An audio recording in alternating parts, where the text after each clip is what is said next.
Welcome! In front of me I have Samsung Galaxy Watch 5 Pro and I'm gonna show you how to change the vibration pattern for the notifications.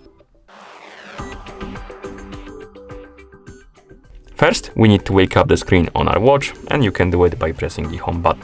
Once you wake up the screen, you can swipe up from the bottom of the screen to open the menu. In the menu, scroll down and find the settings icon and then tap on it to enter the settings.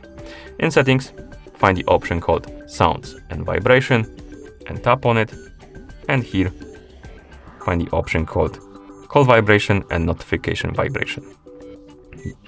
First, let's tap on the call vibration, and here we can change the vibration pattern for the call notifications. So if somebody is calling you on your watch or on your phone, and you can go through or select one of the patterns right here. We have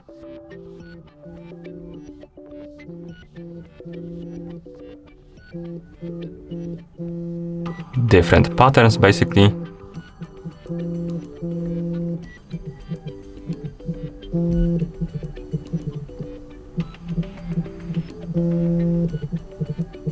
Okay, select the one you like by simply tapping on it and then go back.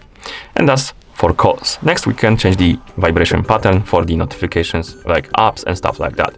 Tap on it, and here we have the same list. We can find the one you like and then go back. And once you're done, you can go back to watch face, and that's how you change the vibration pattern for the notifications on this device. Thank you for watching. If you found this video helpful, please consider subscribing to our channel and leaving a like on the video.